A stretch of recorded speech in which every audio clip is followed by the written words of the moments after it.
Olá, Leandro. Como está? Tudo bem? Tudo bem? Gosto de vê-la. Igualmente. Ainda no outro dia falei sobre si. Obrigado. Não foi mal. Foi bem. Imaginei.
Ora bem, já passaram uns 2 minutinhos da praxe, ainda estão muitas pessoas a entrar, penso eu, e está aqui o embaixador Duarte Lopes a pedir-me o link. Joana pode mandar, se faz favor, ou chamá-lo para a reunião do Teams, talvez. Sim. Bem, então queria dar as boas-vindas a todos, em nome do Instituto Diplomático do Ministério dos Negócios Estrangeiros, que temos o maior gosto em celebrar hoje o Dia Internacional da Mulher. É um dia que é comemorado em mais de 100 países hoje em dia, e que tem como objetivo principal chamar a atenção para a necessidade de uma maior igualdade de direitos entre homens e mulheres. É uma situação de desigualdade que ainda persiste em muitos países, em alguns mais do que noutros, mas nós em particular, nesta sessão de hoje, queremos focar-nos na mulher diplomata e na mulher na diplomacia portuguesa. Não é um assunto muito falado também, porque é um assunto, digamos que recente, de algum modo. Como muitos sabem, as mulheres só foram admitidas na carreira diplomática portuguesa depois da Revolução do 25 de Abril de 1974, e, portanto, ainda há um grande caminho a percorrer na paridade de género entre homens e mulheres na carreira diplomática portuguesa, mas estamos a caminhar para lá, a fazer esforços nesse sentido.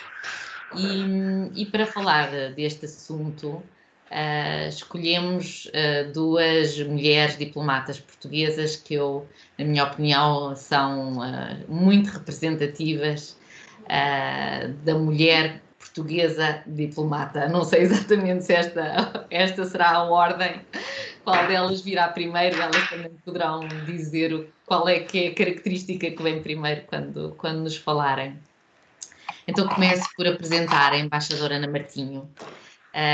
Hoje é um dia muito importante para a embaixadora Ana Martinho. Ela tem uma carreira muito longa, entrou precisamente no concurso, o primeiro concurso aberto às mulheres na diplomacia portuguesa, em 1974.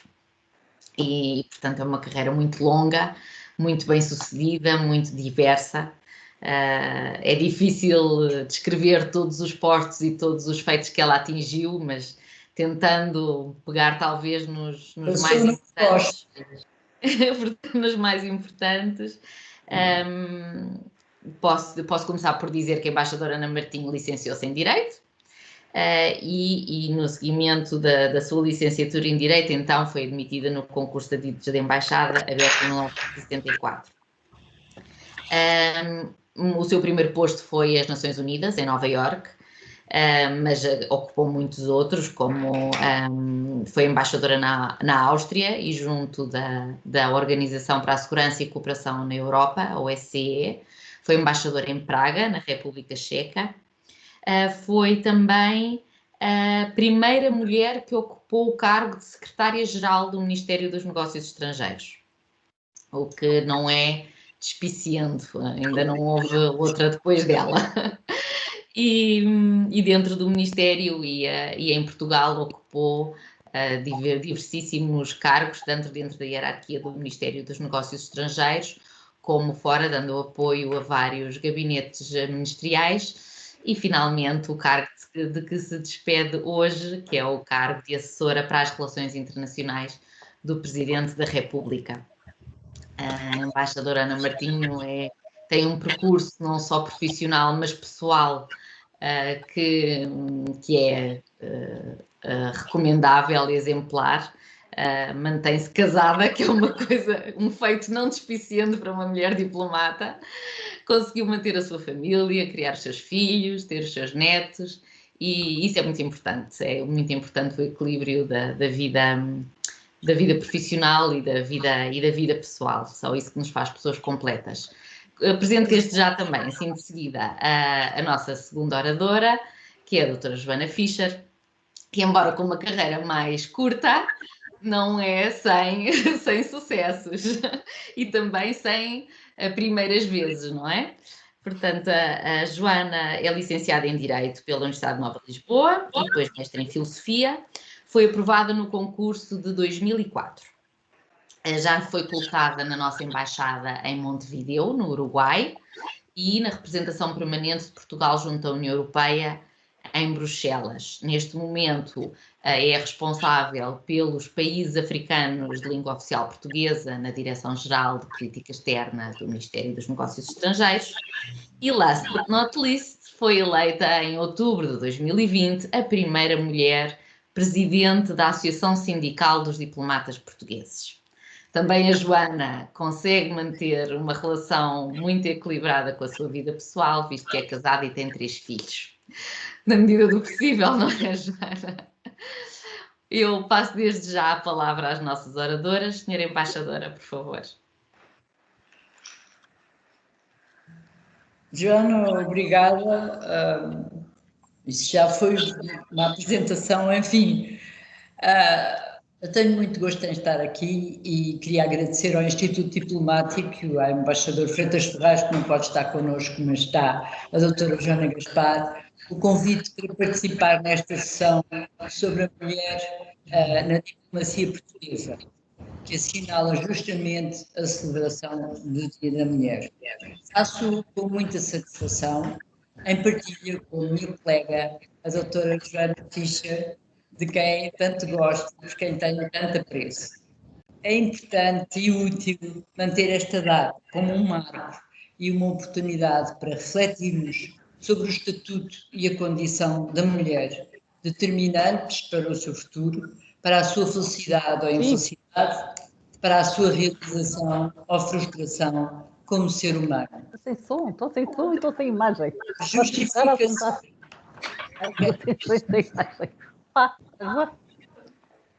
Justifica-se que aqui falemos, em primeiro lugar, dos aspectos mais negros dessa condição, que fazem da mulher uma vítima desprotegida e vulnerável, sujeita a toda a ordem de violências e explorações. Para a defesa dessas mulheres, impõe-se um escrutínio permanente e uma luta sem tréguas pelo fim do sofrimento, já dizes coisas? da justiça, Boa. para que seja assegurada as oportunidades. Não, sprechen Sie Deutsch? Joana, acho que está alguém com o microfone ligado. Diz. Hã? Está bem. A todos que desligassem o microfone, por favor, para podermos ouvir melhor a embaixadora Ana Martinho, está bem? Obrigada. Bom, mas dizia eu, de facto, que para a defesa dessas mulheres que são as que são, no fundo, as vítimas dos lados mais negros dessa condição, impõe-se um escrutínio permanente e uma luta sem tréguas pelo fim do sofrimento, pela justiça e para que lhe sejam asseguradas.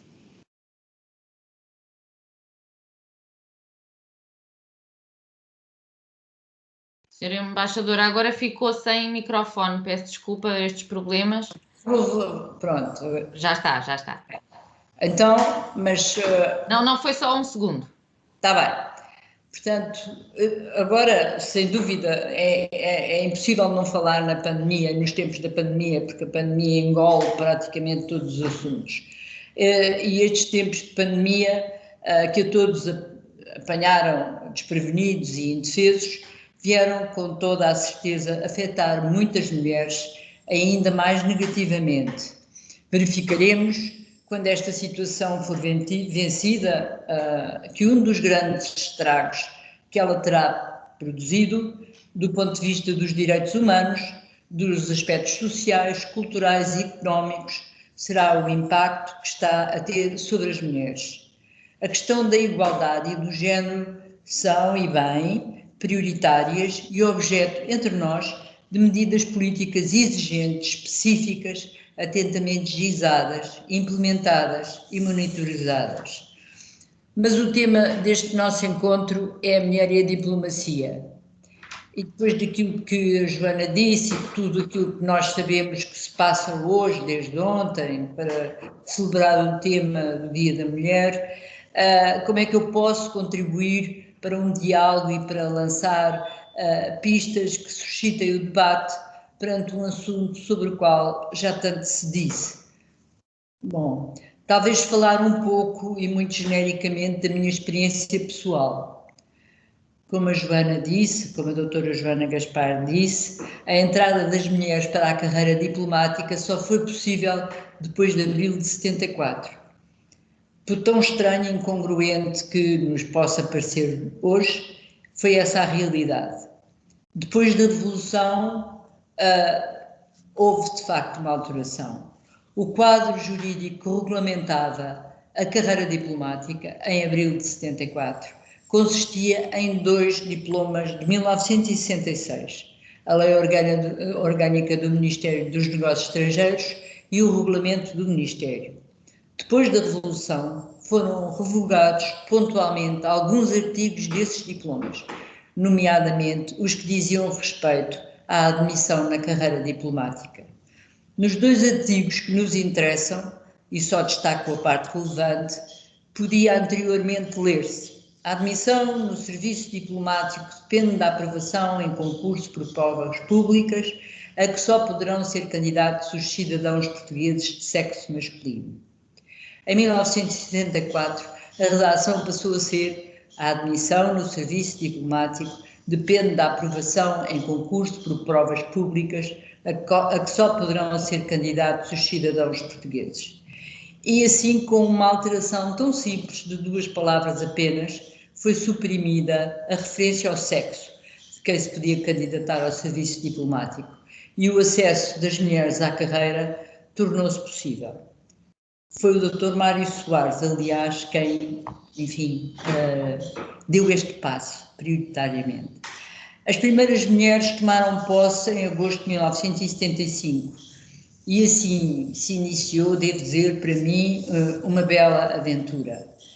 A carreira diplomática, o trabalho, estruturaram e estruturam a minha vida, em permanente ligação com aquilo que nela é para mim o mais importante, a minha família. Com isto respondo a um comentário introdutório da Joana Gaspar. A política externa portuguesa, as questões de gestão de uma carreira diplomática, complexa, desafiante e sempre imperfeita, foram o fio condutor que guiou os meus passos muito tempo em Portugal, mais do que no estrangeiro. Nem sempre foi fácil, também e sobretudo do ponto de vista pessoal, mas sendo mulher há 72 anos, gostaria de deixar aqui hoje este testemunho. Não me senti discriminada, fiz sempre, e o melhor possível, o que me foi destinado. Progredi no ritmo normal, espero que por mérito. Foi interessante ir rompendo as barreiras das categorias em que só havia homens e sentir que o facto de passar a haver mulheres alterava tudo. Foi interessante ver como o facto de passar a haver mulheres nos órgãos de gestão da carreira começou a influenciar decisões tomadas. E como se tornava absurdo pensar que as mulheres antes não estavam lá, não faziam parte. Não pode, para mim, e sublinho isto, ser sobreestimada a importância de um ambiente de trabalho correto e saudável, com respeito, consideração e humanidade, com solidariedade e espírito de equipa. Isto parece-me extremamente importante, também neste tema. Adquiri experiência pessoal e profissional que sempre tentei que não me bloqueasse nem impedisse de olhar para cada novo desafio, e infelizmente a vida trouxe-me vários, como uma realidade nova e distinta. O contacto com os mais novos foi e é para mim indispensável e motivador. Procuro viver centrada no presente e no futuro, e é com essa atitude que aqui chego hoje, curiosa, aberta a novos espaços, a novos desafios, que continuo a considerar e continuarei a considerar gratificantes humana e intelectualmente. Voltando ao tema que hoje nos ocupa, é conhecida a importância que o Presidente da República atribui às questões da igualdade. No que toca às mulheres diplomatas, vale a pena destacar que o Presidente deu consistentemente apoio e incentivo à Associação das Mulheres Embaixadoras em Lisboa. Representantes de todos os cantos no mundo, as embaixadoras formaram em 2014 o grupo AWA, Association of Women Ambassadors, com um perfil muito específico, ativo e interveniente. Sempre corresponderam de forma notável às tarefas e trabalho de casa com que o Presidente as desafiou. Sempre conseguiram contribuir para valorizar e dar visibilidade a temas sociais, económica e culturalmente relevantes, desenvolvendo também por essa via as relações bilaterais entre os seus países e Portugal. Mas focaram sobretudo a sua atenção na perspectiva das mulheres e na igualdade.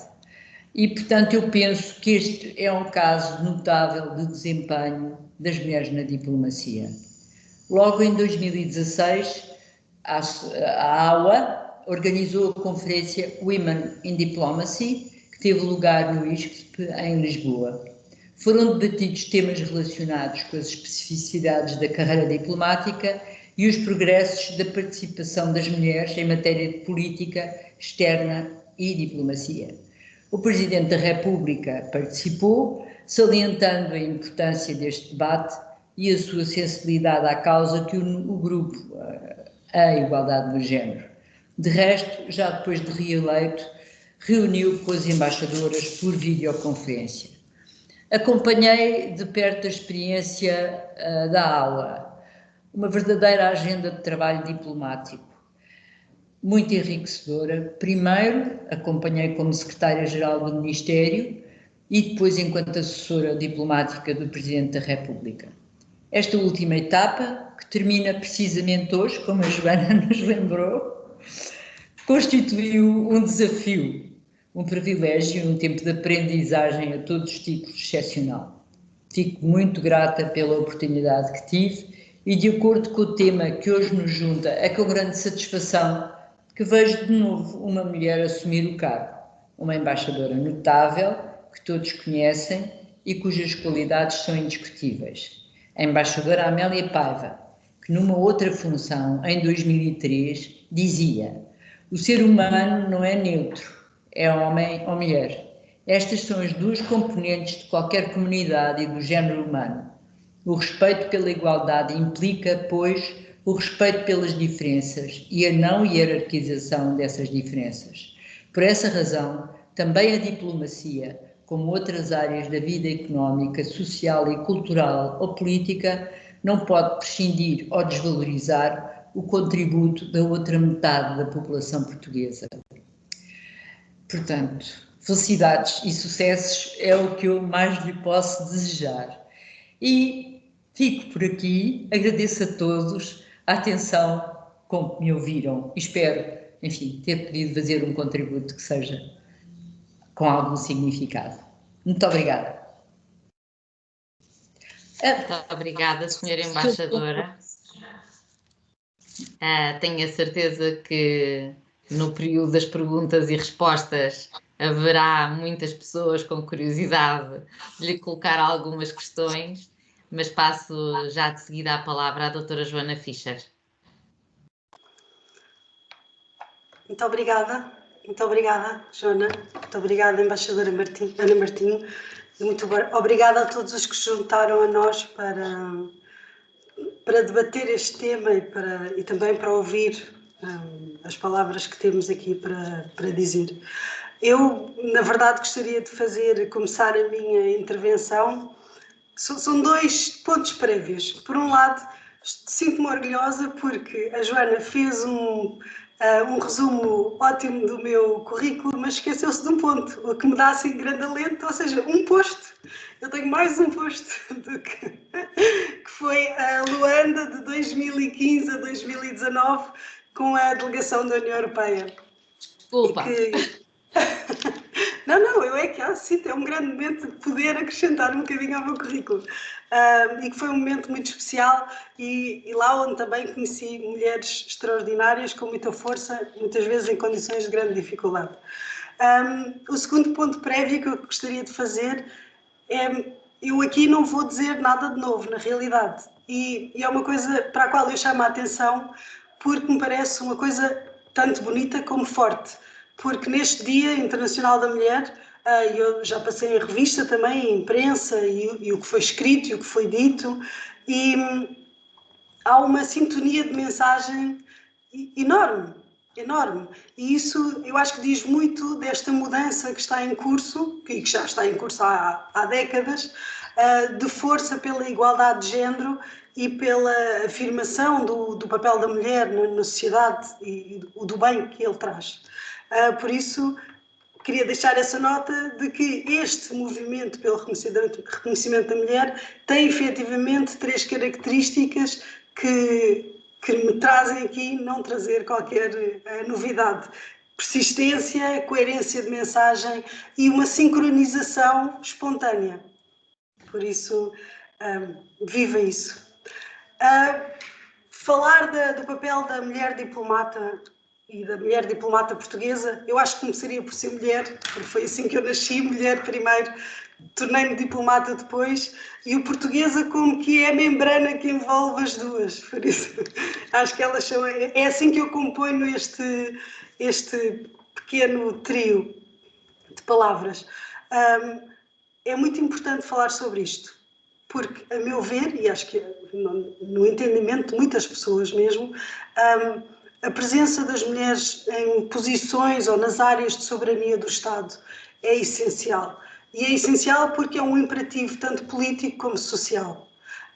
As mulheres são, como já ouvimos, são, em geral, a metade da população mundial, e em Portugal também o são, e ser negado um direito tão essencial como o da plena fruição de todos os direitos às mulheres é um tremendo erro e é uma tremenda injustiça.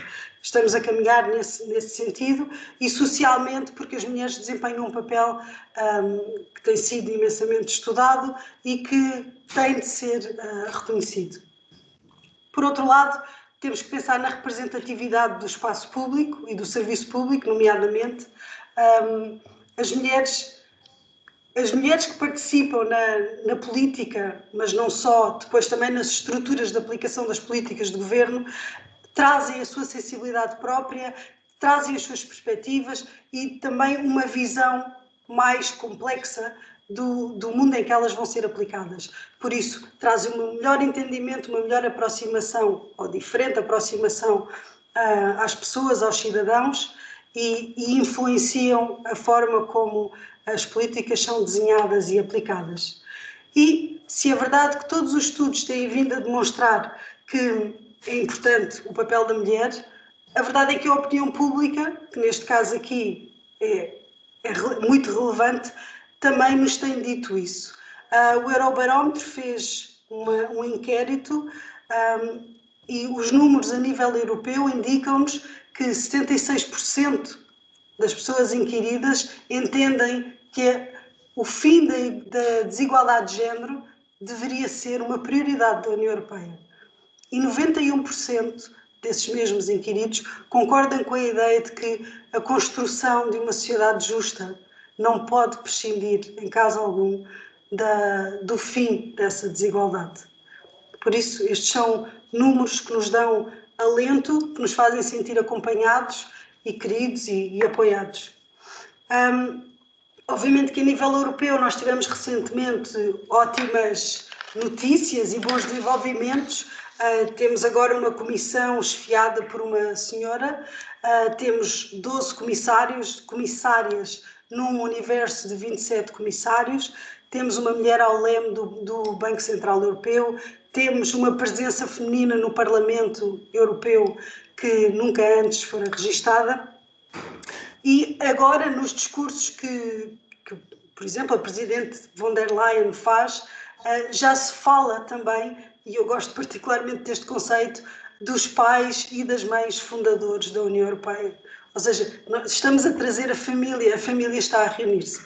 E isso parece-me muito saudável. Apesar de todas estas boas notícias e destes novos enquadramentos, a verdade é que a União Europeia, no seu próprio índice de igualdade de género, pontua apenas 67,9 numa escala de 0 a 100, e o que traz o alerta feito por este índice de que a União Europeia está a 60 anos de atingir o ideal da igualdade de género. É bastante tempo. É uma luta ainda grande, também estamos a falar de diferentes realidades, há países muito diferentes. A Suécia, por exemplo, tem 83,8 pontos, enquanto Portugal tem 61 e há outros países com 50 pontos. Obviamente que isto é uma média destes valores, mas de qualquer maneira não deixa de ser um aviso à navegação, não é? E há outros números associados a esta realidade. Nomeadamente, eu vou só focar-me aqui no mercado de trabalho, números que me parecem eloquentes e que falam por si. A participação das mulheres no mercado de trabalho continua a ser menor do que a dos homens, com uma diferença de 11,5 pontos. A diferença salarial persiste e ronda os 16% entre homens e mulheres, e apenas 6% das posições de CEO nas principais empresas europeias é ocupada por mulheres. Ou seja, virando ao contrário o número, 93% mais ou menos são homens. Há aqui um desequilíbrio gritante. Outro dado preocupante é, obviamente, que as mulheres também são mais vulneráveis à pobreza e à exclusão social quando comparadas com os homens. Isto leva-nos a concluir que, obviamente, há muita desproteção sobre as mulheres, e a embaixadora referiu eloquentemente também, mas mais do que desproteção, de vulnerabilidade, eu falaria aqui a dignidade da mulher e a dignidade do ser humano, o ser humano enquanto mulher. E isso é, na Europa, que nós queremos e que nós queremos criar, é bastante preocupante. Agora, fazendo um pequenino zoom na área da segurança e defesa, eu acho que aí os números são ainda mais desequilibrados, e só alguns para podermos também ter a tónica neste domínio. A nível europeu, apenas 3 mulheres desempenham o cargo de Ministro dos Negócios Estrangeiros. São os 27 neste momento. E para a pasta da defesa, temos 6 senhoras. E este desfazamento não se verifica apenas no âmbito do governo, dos governos ou da administração pública, nos grandes cargos de chefia nestas áreas. A academia e os think tanks que gravitam em torno destes temas também revelam este desequilíbrio. Por isso, este é o nosso mundo, o nosso pequeno mundo aqui que estamos a discutir. Porque é neste mundo europeu, o primeiro passo não é da internacionalização da mulher portuguesa diplomata, nós já estamos a entrar num domínio desequilibrado. Isto agora traz-me então ao tema, que é o nosso tema específico das mulheres e a carreira e a diplomacia portuguesa. Mais uma vez em Portugal, nós somos 52% da população, estamos em grande maioria na frequência e na conclusão de ensinos superiores, universitários, mas na realidade, na carreira diplomática, representamos apenas 32% da carreira. Somos 168 mulheres no universo de 519 diplomatas.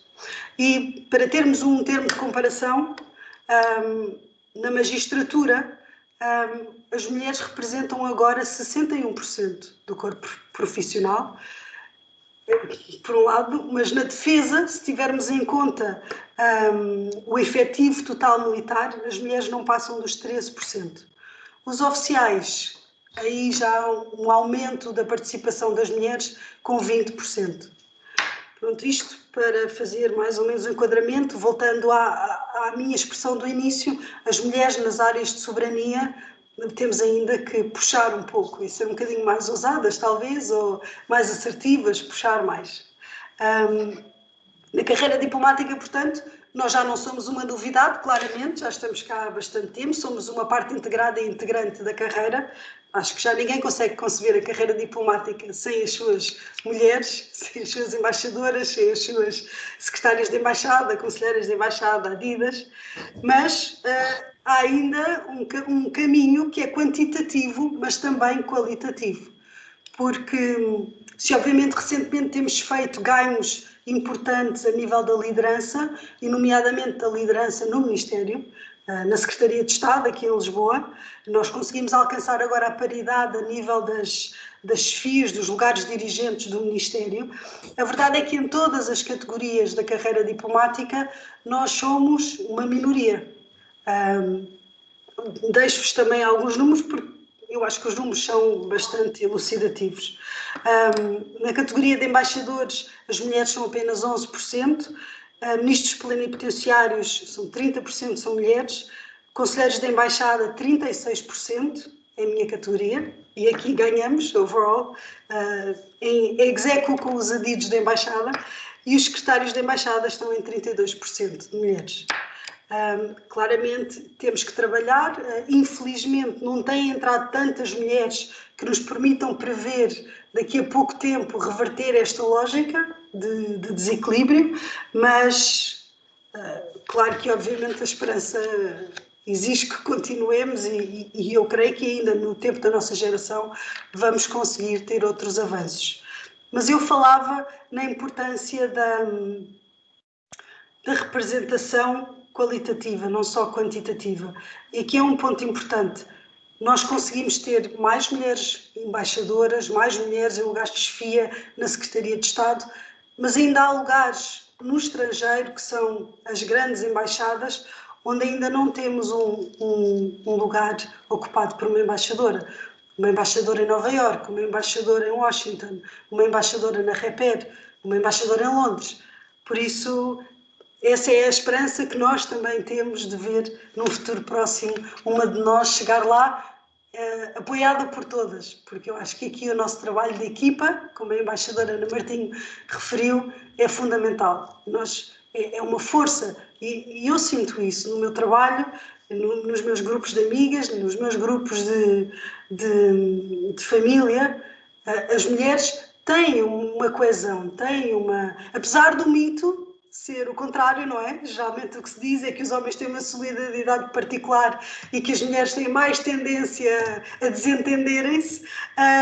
Eu acho que não é assim tão simples,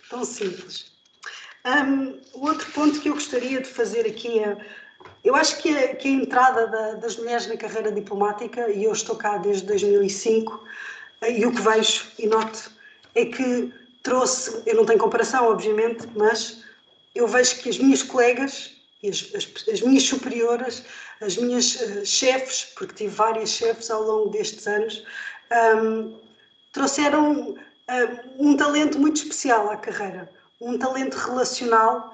Vejo mulheres na nossa carreira com enorme energia, com um grande sentido de missão. Isso também eu acho que se nota nas mulheres. Eu não estou a dizer que isto é uma característica das mulheres, mas eu acho que as mulheres trouxeram isso também para a carreira, porque são maneiras diferentes de ser funcionárias públicas, de ter uma dedicação ao país, ter uma dedicação à representação do país e aos portugueses.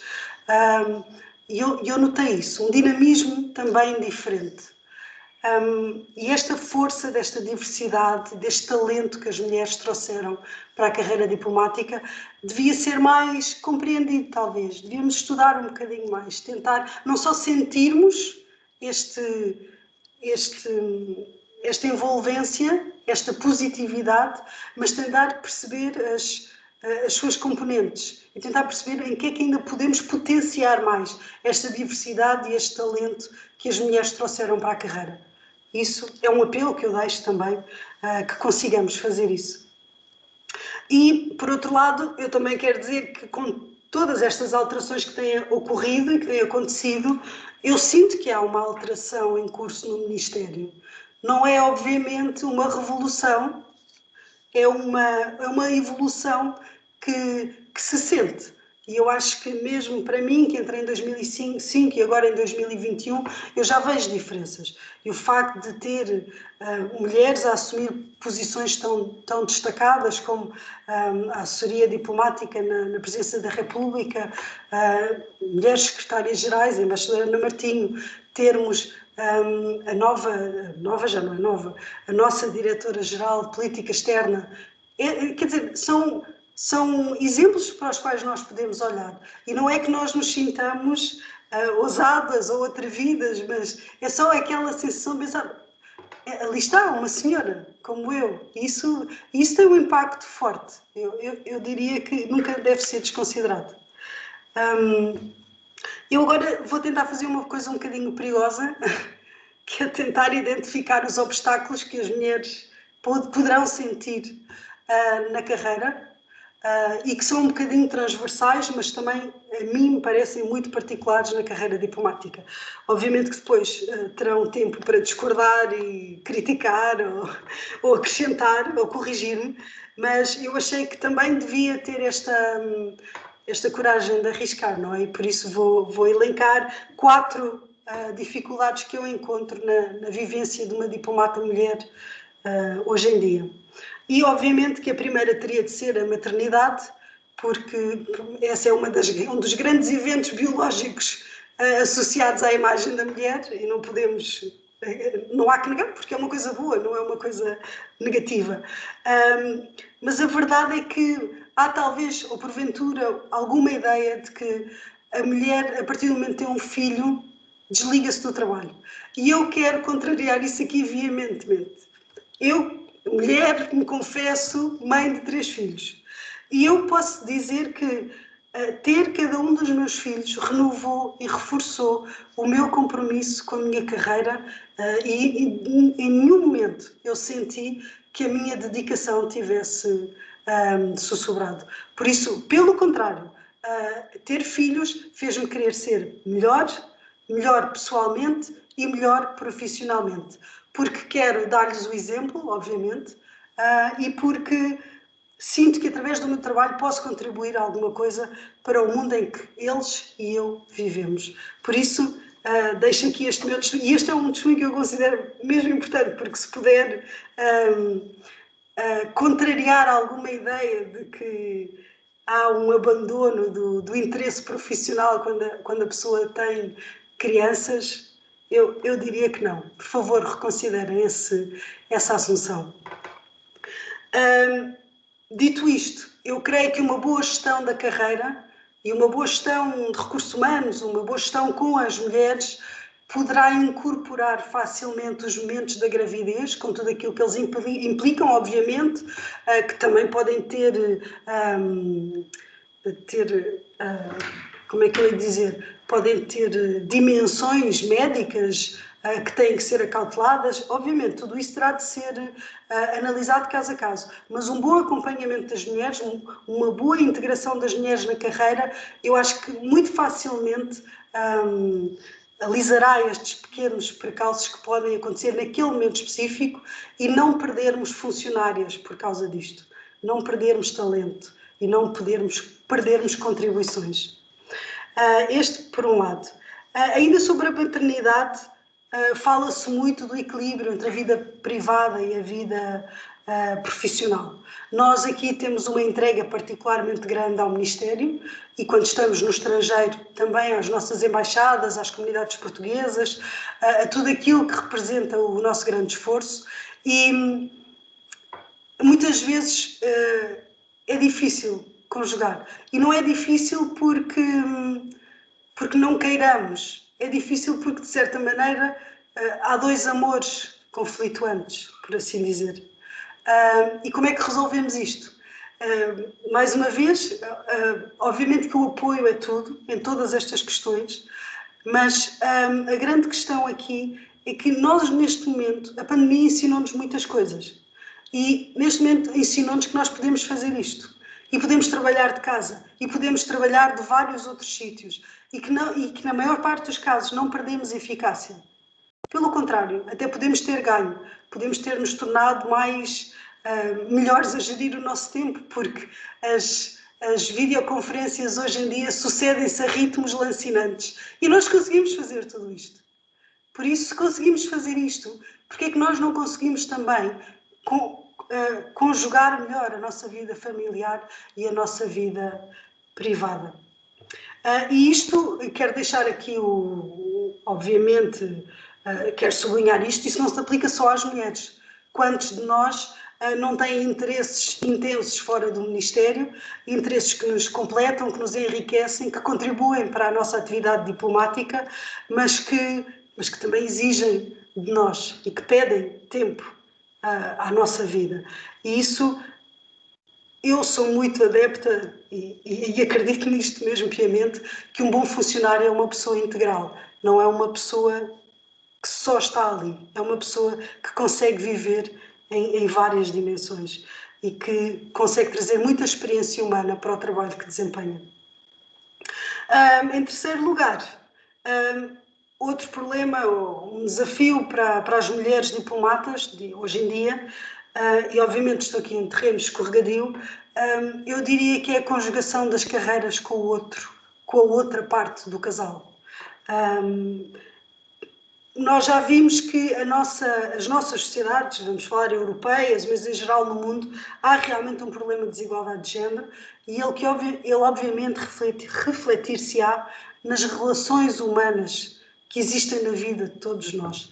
E negociar carreiras, e ainda por cima carreiras que implicam uma mobilidade tão acentuada como a carreira diplomática, poderá, trazer muito mais tensão a casamentos, a relações, mesmo dentro do quadro familiar. E lá está, mais uma vez, a palavra de ordem aqui é apoio. As pessoas precisam umas das outras, precisam de apoio e o Ministério poderá também tentar conjugar estas dificuldades quando assim seja possível. E depois o quarto ponto que eu destacaria, e este é o mais difícil porque é o mais invisível, o mais silencioso, que são as percepções inconscientes ligadas ao género. São aquelas que nós nem sabemos que as temos. E isso, lutar contra inimigos invisíveis é muito difícil, todos nós sabemos. E estas percepções podem ser as mais variadas, desde a associação de um género com determinadas funções, um género que está mais ligado a posições de poder, de defesa, de diplomacia pura e dura, como se lhe poderíamos chamar, e outro género que estará mais identificado com funções de cuidado, de acompanhamento, de apoio. Aqui é muito difícil lutar contra estas percepções. Eu creio que uma coisa que aprendi no meu tempo na União Europeia, em que as instituições começaram a promover, quando eu lá estava, cursos, formações especificamente para identificar este tipo de comportamentos. Podem ser coisas tão simples como, numa sala de reuniões, é a mulher que tem um instinto de ir servir um café ou de fechar a porta. São coisas tão simples como estas, mas sobre as quais nós podemos falar, elas não são necessariamente assim, mas sobre as quais podemos falar, e eu acho que é importante falarmos, para refletirmos sobre elas e tentarmos perceber no nosso dia-a-dia como é que nós ainda podemos melhorar a nossa convivência intergénero. E estas 4, não é, grandes áreas de dificuldade ou desafio que eu arrisco aqui perante vós e apresento-vos como possíveis grandes problemas para as mulheres diplomatas. Na minha posição e aqui na minha condição de presidente da Associação Sindical, sobre a qual eu pouco falei, mas que me enche de orgulho, obviamente. Eu no outro dia pensava que realmente nós perguntamos: e quem policia a polícia? E não temos resposta. Mas neste caso eu posso dizer que represento os representantes, e isso é uma boa sensação.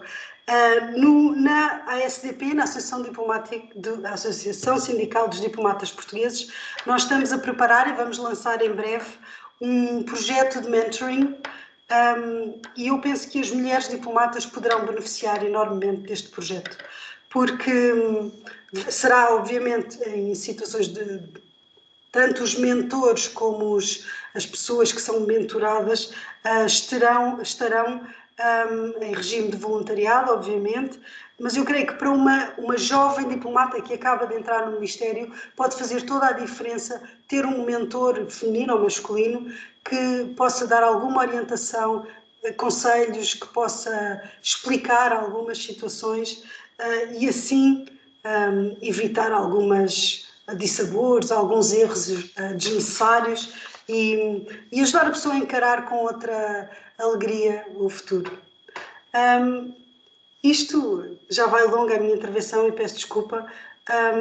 Os exemplos já provaram que a mudança pode ocorrer no espaço de uma geração, eu já dei esta ideia, mas no caso da nossa carreira é muito notório, talvez porque esteja muito condensada a nossa presença desde 1974 até agora, mas ela é real e nós vimos as coisas a acontecerem, vimos colegas nossas, vimos chefes nossas a quebrar barreiras, a atingir lugares que eram até então impensáveis. E isso é difícil exprimir em palavras o que é que isso significa para uma pessoa.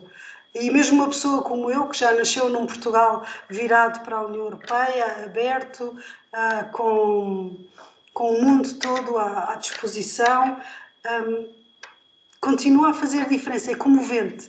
Eu não sei se há aqui mulheres diplomatas, mas eu queria trazer-vos também essa pequena nota mais sentimental de que é comovente ver as mulheres a quebrarem estas barreiras. E olhando para o futuro, eu acho que nós vamos ter que continuar muito alertas, para além de todas estas questões que já identificamos.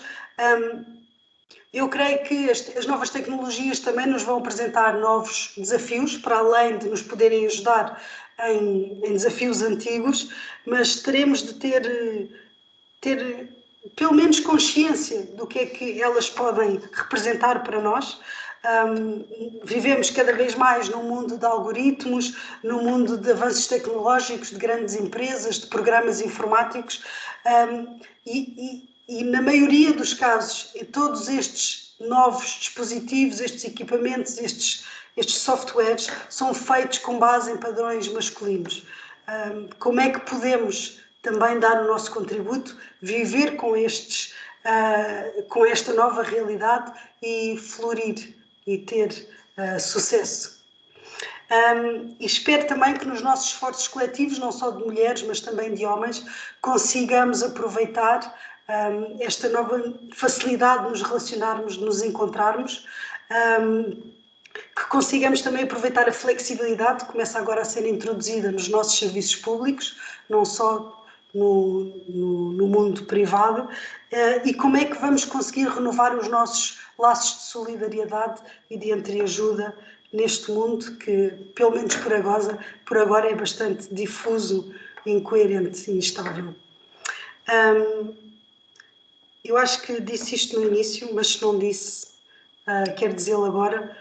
Vários estudos internacionais têm destacado a importância das mulheres nos processos de mediação, de construção da paz, da construção de comunidades. Por isso, o compromisso das mulheres com todos estes grupos e com o Estado está comprovado, é efetivo e é eficaz. Nós queremos aproveitar isso e queremos dar mais ao nosso Ministério com a nossa presença e com o nosso trabalho ativo, e queremos ter mais condições para o fazer. Infelizmente, nenhuma conquista é irreversível. Nós tivemos em 2013 e 2015 2 concursos de ingresso na carreira diplomática que foram quase traumáticos, não é? Do ponto de vista do género. Creio que devemos aprofundar as razões porque eles aconteceram e evitá-lo ao máximo para o futuro. Porque nós tivemos 2 anos em que, no Portugal de hoje, século XXI, com toda a qualificação superior que as mulheres têm, sendo 52% da população portuguesa, entraram uma pessoa, uma mulher e 3 mulheres, respectivamente. Isto realmente é matéria para refletirmos e para nos alertar que esta celebração que estamos a ter aqui agora é mais do que uma celebração, é também um alerta à navegação. E é assim que eu vou terminar a consciência da reversibilidade das nossas conquistas, dos avanços, apelando aqui, ou pelo menos defendendo que a absoluta normalização da presença das mulheres nas carreiras diplomáticas e na carreira diplomática portuguesa em especial é um património político, é um património social, é um património humano que nos cabe a nós defender e que nos cabe a nós promover ainda mais. Porque eu acredito, e em Portugal isto é um mantra e não é de todo subversivo dizer isto, que a inclusão é a nossa causa. E a promoção do talento humano também é a nossa causa. E a diplomacia, com base nestas 2 premissas, é uma causa que nós partilhamos. E que Portugal, sendo a nossa causa maior enquanto diplomatas portugueses, só sairá engrandecido destes nossos esforços. E para terminar, e uma pergunta que não tem nada a ver, mas que me fez sorrir enquanto eu procurava e fazia pesquisa sobre este tema, que eu li, mas que realmente é interessante, e que nos remonta, que nos reporta aos tempos da crise de 2011 e 2012, que todos vivemos aqui e que eu acho que também deixou rastros e cicatrizes, e foi um momento difícil para Portugal, que é o seguinte: e se o Lehman Brothers tivesse sido The Lehman Sisters? Muito obrigada a todos. Obrigada, Joana. Obrigada, Senhora Embaixadora. Obrigada por ambas as intervenções extremamente interessantes e elucidativas. Tenho a certeza que a nossa audiência tem curiosidade em colocar algumas questões e, portanto, eu pedia que o fizessem aqui na caixa de chat do Microsoft Teams ou na caixa de comentários do Facebook. E enquanto a audiência se prepara para escrever, para fazer perguntas, lanço eu um repto às 2. Gostava que respondessem brevemente, mas sinceramente. Qual foi, dentro das vossas carreiras, o momento que foi mais difícil por serem mulheres e aquele momento em que o facto de serem mulheres vos trouxe uma vantagem, concretamente nas vossas carreiras? Senhora Embaixadora. Está sem microfone. Joana, isso é verdadeiramente muito difícil e quase impossível de responder, porque houve tantos picos dessa natureza. A experiência diária de cada porto. Aliás, eu queria dizer, eu antes de entrar para a carreira ainda cheguei a advogar. Portanto, já agora que a Joana corrigiu, eu também tive essa valência, mas de facto é muito difícil distinguir, porque muitas dessas situações, ainda por cima, colocaram-se em momentos em que praticamente eram imperceptíveis. E foi isso que lhes deu essa especificidade de serem tão difíceis e de serem tão importantes. Eu, por acaso, vivi uma com a Joana, que agora não vamos... Foi enfim, mas mas que correu muito bem, mas foi uma coisa completamente imperceptível. Portanto, quer dizer, pela mesma razão, os bons momentos também são esses. E devo dizer que, por exemplo, bons momentos, devo dizer, eu tive como secretária-geral, ao poder estar tão perto de toda a carreira e poder tentar dar tudo por tudo, ao receber os adidos, ao vê-los partir como secretários para os postos, ao tentar resolver da melhor maneira os problemas e, enfim, um good casting, não é? E, por outro lado, durante esse período, eu tentei também cuidar e dar ao Ministério em si e às nossas embaixadas, num período que era crítico, porque não havia dinheiro, que é o costume, mas que eu acho que mesmo assim conseguimos, todos juntos, fazer várias coisas que melhoraram muito as condições de trabalho, tanto das mulheres como dos homens. E já agora não é só dos diplomatas, nós temos entre nós uma carreira técnica que é absolutamente de valorizar, porque muitos deles fazem um trabalho que é equiparável ao nosso, quer dizer, isso é verdade. Portanto, esta é uma resposta um bocadinho difusa, mas de facto a pergunta presta-se para esta resposta.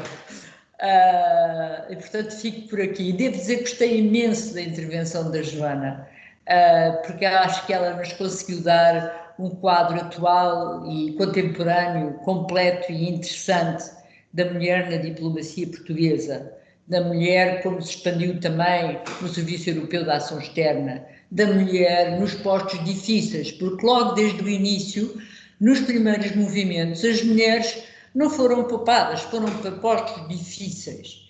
E depois, realmente, como diz, de facto, falta-nos, de alguma maneira, não se compreende muito bem porque é que não há embaixadoras em alguns postos. Nunca passaram, realmente, a ideia de que eu fui secretária-geral foi quase uma exceção. E os hiatos que os recrutamentos criaram suscitam alguma dificuldade nesse sentido. A carreira, desse ponto de vista, torna-se mais difícil de gerir. E, portanto, queria agradecer a Joana, porque acho que ela marcou este Dia da mulher diplomata portuguesa, de uma maneira exemplar e muito inspiradora. E Joana Gaspar, eu dou aqui por concluída a resposta à sua questão. Muito bem, muito obrigada. Joana Fischer. Eu estou como embaixadora e agradeço muito as suas palavras. Uma situação muito difícil em que eu tenho estado por ser mulher, no exercício da minha profissão, agora não me lembro, mas posso dizer-vos que, como mulher diplomata, posso partilhar um momento que foi muito significativo para mim, e não foi em funções, mas eu no Uruguai tive um bebê, e a pessoa, claro, todos os diplomatas sabem isto, não é? Quando vamos para fora e vamos para longe, o Uruguai são 12 horas de avião de Lisboa, estamos mais sozinhos, estamos mais isolados, não temos as nossas redes tradicionais. E no dia que o meu bebê nasceu, tive a visita de um português que tinha uma empresa no Uruguai, que foi lá presentear-me foi o meu único visitante, para além do meu marido, e que me foi levar um ramo de flores, nunca mais me vou esquecer desse ramo de flores, e do beijo na testa que me deu a médica que me ajudou a trazer ao mundo o meu filho. Porque quando nós estamos sozinhos, estamos muito longe, estamos incertos, estamos inseguros, estes pequenos gestos de solidariedade e de carinho valem muito. E na nossa carreira também os encontramos em abundância. Sem dúvida. Muito obrigada por essa partilha. Dirijo também às duas uma pergunta que está aqui no nosso chat, que é, agradecendo às duas as excelentes intervenções, que conselho dariam a jovens mulheres que pensem em seguir a carreira diplomática ou que tenham entrado recentemente na carreira diplomática? Senhora Embaixadora. Bom, em primeiro lugar, que sejam elas próprias. Em segundo lugar, que trabalhem com afinco e neste momento entrar para a carreira diplomática é complicado. É complicado, temos a pandemia. É complicado entrar para a carreira porque é preciso começar a trabalhar num clima que é completamente onde os contactos pessoais, que são tão importantes no nosso trabalho, estão muito limitados. E isso reflete-se neste momento para quem vai para um primeiro posto. É muito difícil, muito embora nós tenhamos, de facto, e como a Joana assinalou, descoberto esta coisa que estávamos para fazer e que nunca fazíamos, e que a pandemia nos pôs a fazer em 3 tempos, que é o que nos permite estar aqui agora a falar umas com as outras e uns com os outros. Quanto a uma jovem entrar para a carreira diplomática, não se esqueça de estar sempre numa situação de aprendizagem e de curiosidade, de não se acomodar, de não ter medo. A curiosidade é o melhor antídoto para o medo. E, portanto, e depois de aceitar, porque a carreira é uma carreira de serviço público, é uma carreira de serviço. E, portanto, quando nos é pedido uma coisa, é melhor aceitá-la e fazer o melhor possível. Obrigada. Joana?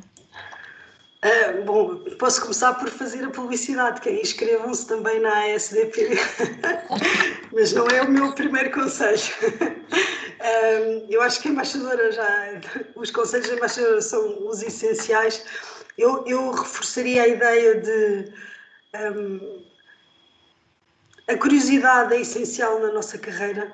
Eu acho que querermos conhecer os outros e os outros sítios, e que também deve vir acompanhada de uma postura de humildade, que não quer dizer subserviência, quer dizer aceitação, abertura, e humildade e saber ouvir. Eu acho que isso é um conselho que eu dou a qualquer jovem diplomata, mulher ou homem.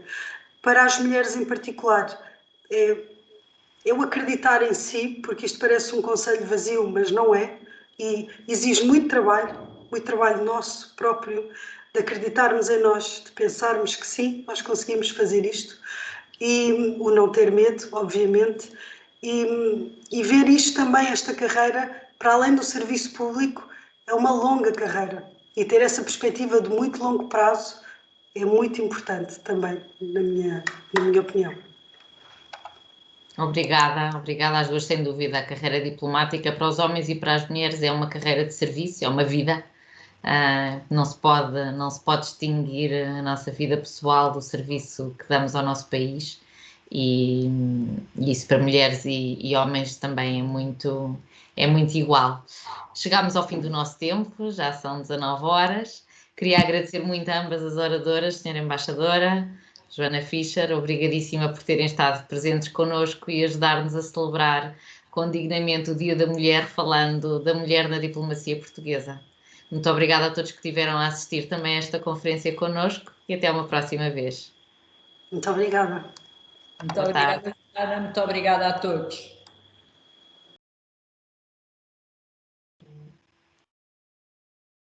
Obrigada.